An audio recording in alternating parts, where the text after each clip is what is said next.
January, I am going to walk along the timeline, and I would like you all to put your hand in the air when your birthday comes along. Are we ready? Yeah. Yes, amazing. Okay. January, anyone? February, March, April, May, June, July, August, September, October, November, December. Happy birthday, everyone! Anyway, our timeline can be an even longer period of time. Who knows how long planet Earth has been around for? Anyone? Yeah? How many? Billion? Yeah, you're right, it's billions. It's slightly less than 6 billion. Way up the back? 4 billion, so almost 4.5 billion years. Oops, this time. That's okay, don't worry about it. You guys come in, don't worry. We haven't started talking about anyway. 100 years, way older than that. We had 4.5 billion years. It's a pretty big number, right? Isn't that crazy? 4.5 billion years. How can we divide up 4.5 billion years? Yes? We could do billions of years, millions of years, hours, minutes, or seconds. But it's a pretty big number and it's hard to visualize. Like, I've only really experienced 22 years. How do I know what 4.5 billion feels like? So, just like we divided up the day into meal times, the year into birthdays, I like to divide up 4.5 billion years into events. And the events that I think are the most exciting in Earth's history are those that involve life. Because life brought us octopuses and dinosaurs and trees and leaf sheep. So, I am going to walk along the timeline, and I would like you all to put your hand in the air when you think life might have come along to planet Earth. Are we ready? Okay, here we go. 4.5 billion years ago. Yeah, maybe it wasn't that fast. Okay, anyone now? Now? About now? So maybe 3 billion years ago. Anyone now? About now? Maybe 2 billion years ago. About now? Oh yeah. In the future, life came along around 3.5 billion years ago. So 1 billion years into the scheme of things. Maybe here. Was this life, people? And you all come back and say no. And then was it dinosaurs? No, not even dinosaurs. It was these little single-celled organisms, kind of like the bacteria that we have today. I'm representing them here with this slide. The slide isn't actually alive, it's from the Western Control, but it's representative. So that was life 3.5 billion years ago. Hey guys, come in, welcome, find a seat. Don't worry, we haven't started this one right at the back there, or along the edge there. Amazing. Eventually, life got even more exciting. Eventually, we got animals, which brought us dinosaurs and octopuses and leaf sheep. So, walking along the timeline, hands up when you think animals came along. Are we ready? Okay. Anyone? How about now? Anyone? Are we there? In the future? Animals came along around 800 million years ago. Hey guys, come in, find a seat. Anybody see us? Oh, right at the back corner then. You might have to come. Oh, that was fine. 800 million years ago. So maybe here were these animals, people? And then you'll say no. And then I say, were they dinosaurs? Did you say? Not even dinosaurs. I'm representing them here with this ammonite shell fossil. But animals, they went crazy from here, they exploded, and eventually we got dinosaurs. You guys get the idea. Walking along the timeline, hands up when you think dinosaurs came along. Here we go.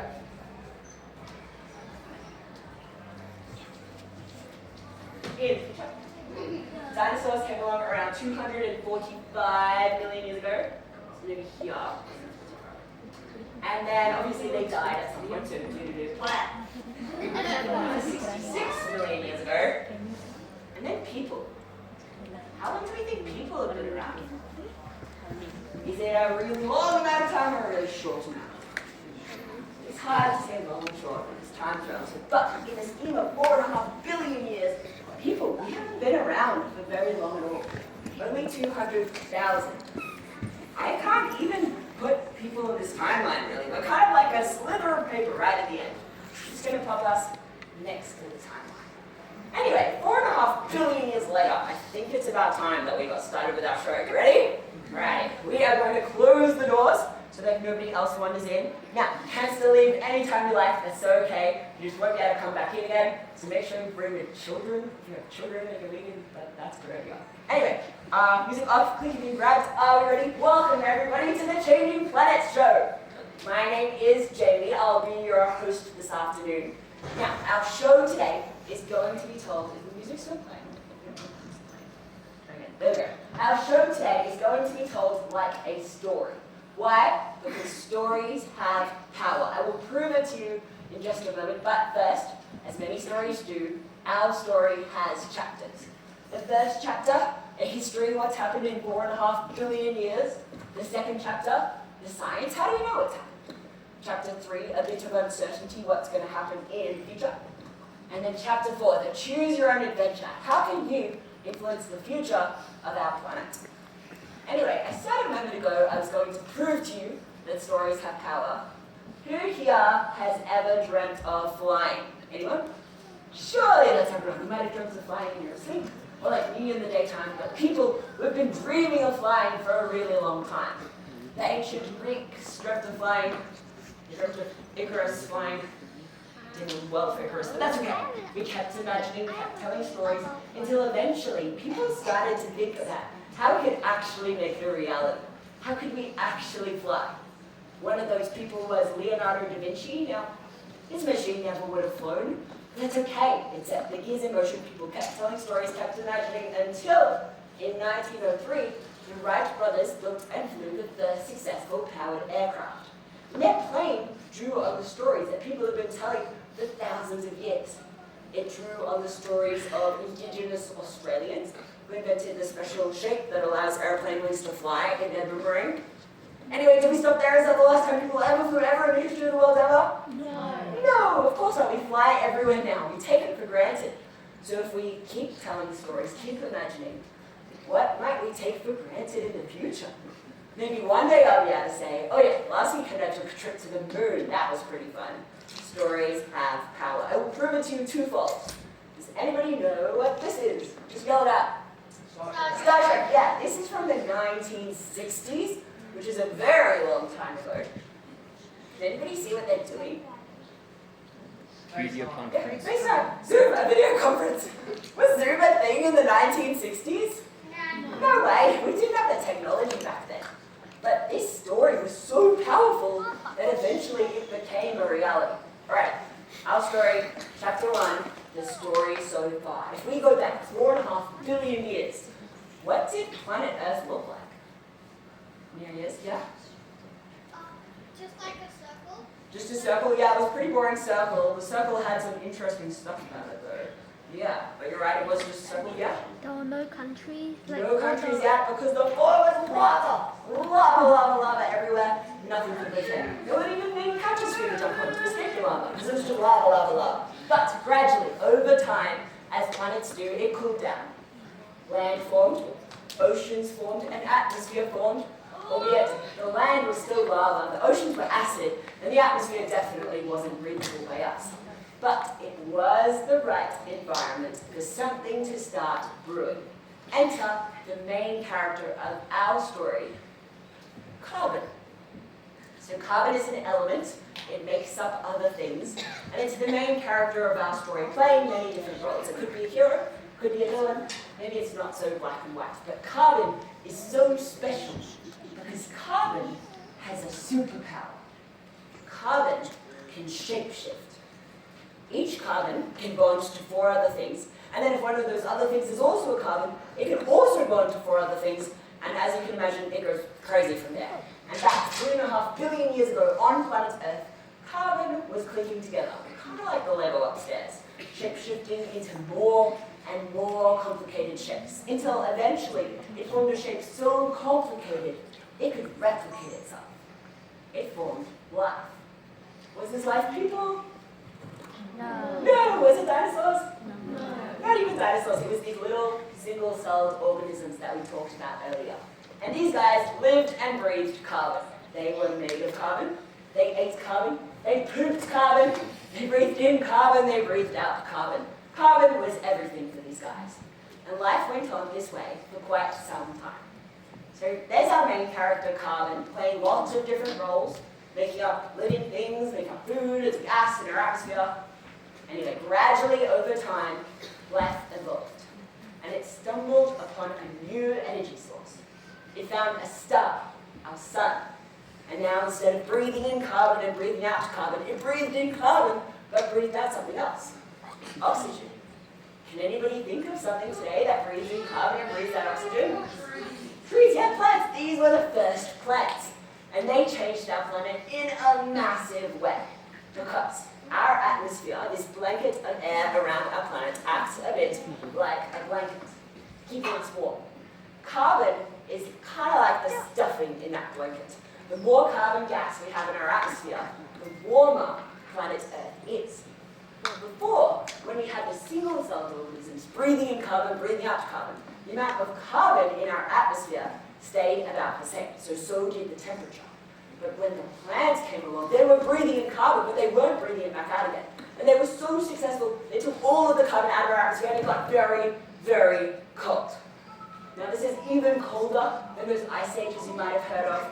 Most things died, some survived. Gradually it warmed back up again until we had a planet that had land that wasn't lava, oceans that were just water, not acid, and an atmosphere that contained oxygen. Can anybody think of something that might like to live on a planet like this? Yeah?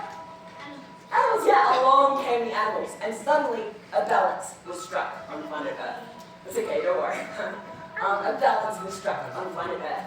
On one side, we had the plants breathing in carbon and breathing out oxygen, and then on the other side, we have the animals breathing in that oxygen and breathing out carbon. And it goes round and round. And what this meant was, though the animals changed and the plants changed, the amount of carbon in our atmosphere and therefore the temperature stayed about the same. Until we get to today. Now, when I say the temperature stayed about the same, there were warmer and colder periods. That's normal. You might have heard of the ice ages. Here's the last 150,000 years. Red is hotter, blue is colder. You can see it was quite a bit warmer. And gradually, over thousands and thousands of years, it got to be colder. Stayed cold for a while. And gradually, over thousands and thousands of years, it got a bit warmer again. And then if I zoom in on just the past few thousand years, and this is zoomed in, so only a little bit warmer, a little bit colder. You can see it was a little bit warmer. Gradually, over a few thousand years, it got a bit colder.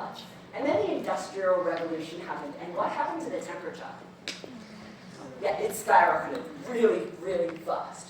We can think about this a little bit like driving a car. So, if I am sitting in my car, parked in my driveway, when 0 kilometers an hour, I'm just sitting there, am I reasonably safe? Reasonably, unless I have like a heart attack or something. And then if I gradually speed up, I go down the hill. Eventually I'm on a highway. I'm going at 100 kilometers an hour, but I'm following all the road rules. People do this every day. Am I reasonably safe? Yeah. Reasonably. But if I go from driving at 100 kilometers an hour to driving at 0 kilometers an hour in a split second, am I safe? No. That is called a car crash. It's kind of what's happening to planet Earth right now. Things are changing a little bit too quickly. Now, Earth has had these car crash events before in its history. Can anybody think of an example where something happened all of a sudden and things looked quite different before and after? Yeah? The meteorite and the dinosaurs. Yeah, that meteorite that smashed into planet Earth and wiped out most of the dinosaurs. That was a car crash event. Happened all of a sudden, and things looked quite different before and after. Before, we've got these massive bird-like things, like dinosaurs, and only small little mammal-like things. And then after, we've got these massive mammals and only small little birds. So these car crash events have a big impact on our planet. Alright, chapter 2. How do we know this history? Because people, we've only been around for a slither of paper at the end of Earth's history. How do we know all this stuff that came before us? Any ideas? Yeah? Seeds. What was that? Seeds. Seeds? Yes, seeds can last for a long time. We've actually got a bank of seeds in the Antarctica in a big tin can. That's cool. Anyway, how else can we talk? Yeah? Science. Science, yeah. What kind of science? Like. Yeah? Archaeology. Archaeology, like fossils and stuff. Yeah, here's a fossil. Fossils are a great way of telling us what life was like at different times on planet Earth. Reading the story of life on our planet. Amazing. I've got some more examples up here. The first is, coral and ice cores. We can think about these a little bit like a diary. So, here's my diary. I'm starting it today. What's the date today? The 28th. 28th of December, I did the Changing Planet show to a lovely audience. And then the next day I wrote what happened that day, and the next, and the next, and the next, until eventually, 452 days later, I can look back and see what I was doing on any of these pages, any of these days. Read the story of my life. Coral and ice cores work really similarly. For the case of ice cores, each year snow falls down. And at the poles of our planet, so Antarctica and the Arctic, it never melts again. It just forms a new layer. So each year snow falls down, makes a new layer on top of the previous years, and each layer traps important information about our planet. It might trap little bits of gas, can tell us what was in our atmosphere.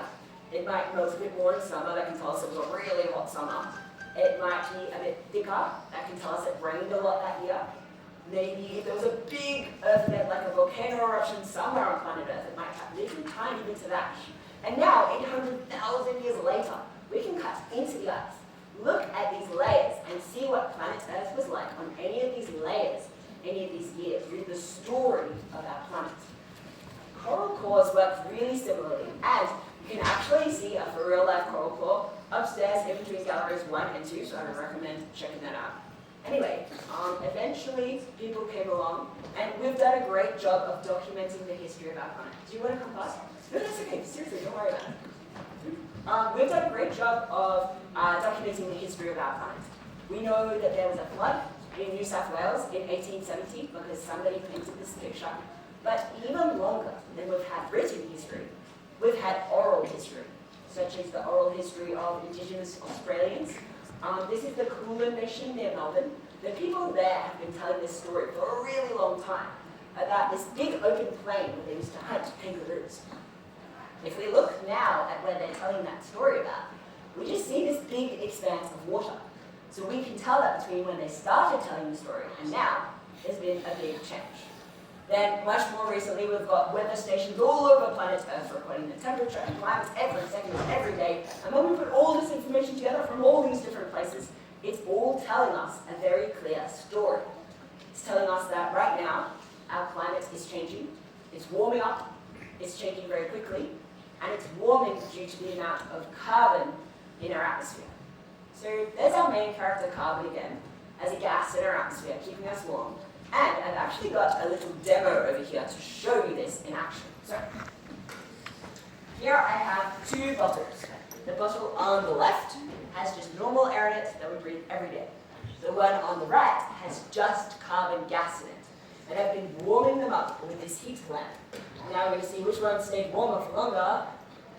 Are we? Please? Yes. We're going to see which one stayed warmer for longer with this little camera. So you guys can wave if you like. You can see that you guys are all very, very hot. It's a hot day. No. It's because you're alive, just checking. And then if I come over here and have a look at our bottles, can anybody tell me which bottle, left or right, is more red and more hot? Yeah? The one on the right. The one with carbon in it.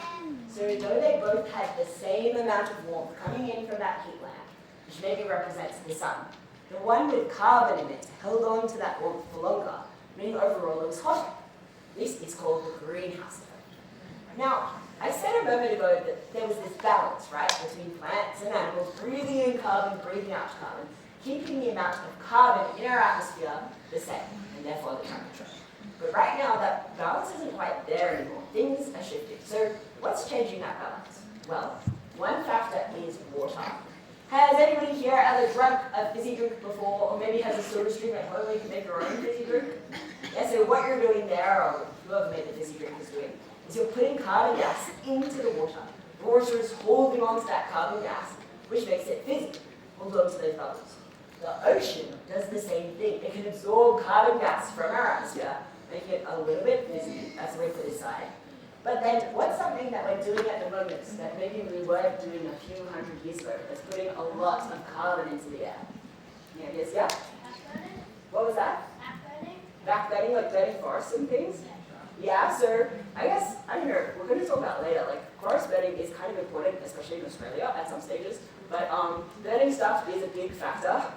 Burning fossil fuels and things to run cars and factories. So fossil fuels, we're taking carbon in the ground, we're burning it, and we're putting it into the sky. And then when we burn it, we get energy to drive our cars and factories and things. So that's a win for this side. And then, is the orangutan the main mammal on our planet at the moment? No. What's the main mammal? 96% of mammals on the planet right now are humans and our farm animals. And unlucky for us, our farm animals are especially stinky. They fart and burn a lot of carbon into the air. So that's a big win for this side. And then we've put all this carbon into the air. Our planet has started to warm. The ocean is going to start to release its carbon. Has anybody ever left a fizzy drink in a hot car in the sun before? Yeah, anyone? Did it stay fizzy? I did this one day, I can tell you it was not a good day. I tried to open the fizzy drink that I left in the sun and it came splurting all over me. I was all gross and sticky and wet. When water warms up, it releases its fizz, releases its carbon. Somewhat explosively in the case of the fizzy drink, but the ocean does this too. So the planet starts to warm, ocean starts to release carbon, and then do we have the same amount of trees now that we used to have? Then what are we doing? We're chopping them down to make room for all these cows, so that's a loss for this side. And then they start playing for the other team because 50% of a tree's mass, so half of this heavy log, is made of carbon. When we chop the tree down, it starts to release that carbon, especially if we burn it. Is this a very fair balance anymore? No. Not really. We're putting a lot more carbon into the air than we're taking out. So what does this mean for the future? Chapter 3, a bit of uncertainty. Can anybody tell me which of these rows, top or bottom, is more darker green, more green? Anyone? Yeah? The top two will agree? Yeah. Yeah? Are you sure? 'Cause there's this really green bit on the bottom. Are you sure the top's more green? Yes. Don't worry, you're so right. The top is definitely more green. But we've got to look at the whole row to see this. We can't just look at one rectangle. It's kind of like if I just read you one sentence from the book. Could you tell me what it's all about? Not really. We've got to read the whole story, see the whole picture. We need to do this for temperatures. Here's Australia. The top is the past, the bottom is now. Red is hotter, green is colder. Can anybody tell me which of these rows, top to bottom, is more red? The bottom, right? Even though there's a cooler bit there, a green bit over here, overall the bottom is more red. Australia is warming up, and this is happening to our whole planet. So what does that mean for us, living here on planet Earth? Now, I am briefly about to talk about some natural disasters, so if that might be triggering for anyone, now might be a good moment to step out if you like, but I promise we're going to get some more hopeful stuff in just a moment. Okay, we all good? Yeah. Awesome. So these next predictions are based on a 2 degrees Celsius global warming mostly in the next 20 to 30 years.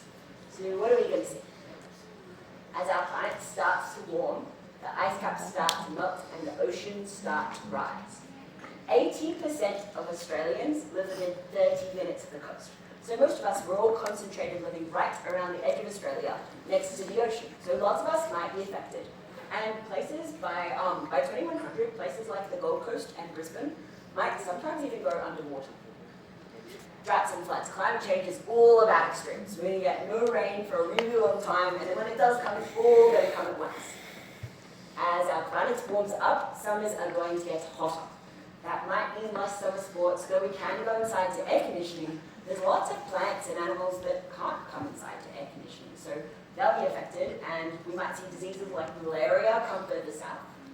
Australia is known for its bushfires. It's an important part of our ecosystem, but the frequency of bushfires is very important because our ecosystem needs time to recover. If we have bushfire after bushfire after bushfire, it won't have that time that it needs to recover. And our biodiversity is going to be greatly impacted because in Earth's history, life has had thousands or millions or even billions of years to adapt and change. When things change a little too quickly around life, it doesn't have that time that it needs to evolve. So these predictions are mostly in the next 20 to 30 years, but it can feel hard to picture how far away that is because we can only really experience right now. So I like to look at how far away things are in the future by looking back at the past. Who here remembers when the movie Frozen came out? Anyone? I do. My mom sure does, because that's all she heard for like a year. That was 10 years ago. Does anybody remember when the first Ice Age movie came out? That was 20 years ago. Okay, you might be showing your age a little bit here. But does anyone remember when the first Jurassic Park movie came out? That was 30 years ago. I'm sure it doesn't feel like that long ago. That's how far in the future we're looking. Okay, kids, you might not have been around when the first Jurassic Park came out, but you do know certain things are going to happen in the future. Who here in 5, 10 years is going to be in high school? Anyone? Yeah, how about in 15 years, who's going to be already finished high school, going on to a job or a university or a trade or something? Okay, who here in 20 years is going to be a grown-up? And we hope that's everybody. That's how far in the future we're looking. Right now, we are at a crossroads. If we keep doing the same things that we're doing right now, putting lots of carbon into the air, not taking much out, we're going to see more and more of these extreme weather events. But if we make a change, start doing the right things, putting less carbon into the air, taking more out, things might not be quite so bad. For the first time in its 4.5 billion year history, one species has the power to consciously influence the future of our planet. And we've done it before. Here I have beautiful humpback whales. Believe it or not, we were killing these guys for thousands of years. And it all came to a climax in the last 100 years when we had almost completely wiped these animals out. There were almost none of them left. But we stopped, we thought about it, we saw what we were doing was wrong, and we made a change. We outlawed killing these animals, and now their numbers are almost back to where they were before we started killing them. We heard of the hole in the ozone layer. Anyone? That was pretty scary, right? We were putting all these harmful chemicals into our atmosphere. They were damaging a layer that protects us from radiation. But we stopped, we thought about it, we saw what we were doing was wrong, and we made a change. We phased out these chemicals, and now the hole in the ozone layer is closing back over again. So we do have the power to make a difference. Which brings me to chapter 4, choose your own adventure. How can you make a big difference for our planet? What are some obvious things that we can do differently to put less carbon into the air, take more out? Anyone? Is that you up the back there? Stop using cars. Stop using cars as much, like ride a bike or walk when you can. And then when we do have to use cars, we can use them with more renewable energy sources. Yeah? Stop cutting down trees. Yeah, totally. The more trees we have, the more carbon's coming out of the air. Yeah? Recycle, that's a big one. Takes a lot of energy to make all of the things that we use every day. So you can reuse them, and that's great. Yeah? To keep our environment safe, doing what's for our before the war. Yeah, totally. Looking after our planet, looking after the animals and plants and things. Yeah. Plant trees. Plant trees, yeah, more trees. Great. Recycling. Recycling, great. What about, does anybody remember all those smelly cows fighting all that carbon into the air?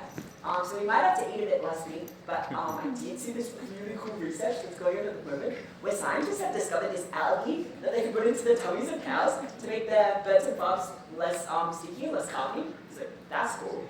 And then, yeah, like we said about renewables, like solar and wind and electricity and stuff, these are all quite big things that we do have to do differently to make a big difference. And it can feel hard as one person to make this big change, because one person can't switch off every single light switch in every single house on the planet.